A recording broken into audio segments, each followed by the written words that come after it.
ఈరోజు బెంగళూరులో ఎంతో ఫేమస్ అయిన గోబీ సెంటర్కి అయితే వచ్చాము. అది ఎక్కడో ఏంటో టేస్ట్ ఎలా ఉందో వర్తా కాదా అని చూసేద్దాం. మా పీజీ దగ్గర నుంచి అయితే 1.2 కిలోమీటర్స్. మేమైతే బై వాక్కే ప్రిఫర్ చేసాం.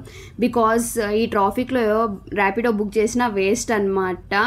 ఎంతో లేట్గానే వెళ్తాం. ఇంకా బై వాకే వెళ్ళాం. ఇంకా మాట్లాడుకుంటే టైం పాస్ అయిపోయింది మాకు. ఇంకా ఫైనల్లీ రాజా గోబీ సెంటర్కి అయితే చేరుకున్నాం. చూసిన వెంటనే షాక్ అయిపోయాను అనమాట. వీక్ డేస్లోనే ఇంకా లైన్స్ పెడితే ఇంకా వీకెండ్స్లో ఇంకా ఎన్ని లైన్స్ పెడతారా అని చెప్పి. సో ఇంకా వెయిట్ చేస్తూ ఉన్నా. ఇదే తలనొప్పి అనుకుంటే ఈ అన్న ఓవర్ యాక్షన్ ఇంకా తలనొప్పి చేసింది మాకు. ఇరిటేట్ అయిపోయాం మేము. ఇంకా ఫైనల్లీ కొంచెం దగ్గరికి అయితే వచ్చాము. అందరైతే వీడియోస్ తెగ తీసేసుకుంటా ఉన్నారు. ఇంకా ఫైనల్లీ తీసేసుకున్నాం అనమాట. 100 రూపీస్ నిజంగా చాలా వర్త్ అనిపించింది. టేస్ట్ కూడా నిజంగా చాలా బాగుంది. 100 రూపీస్ పెట్టి బాగుంటుందా లేదా అనుకుంటూ తిన్నాము. నిజంగా చాలా బాగా నచ్చింది. So try it. Bye bye, see you, tata, love you all.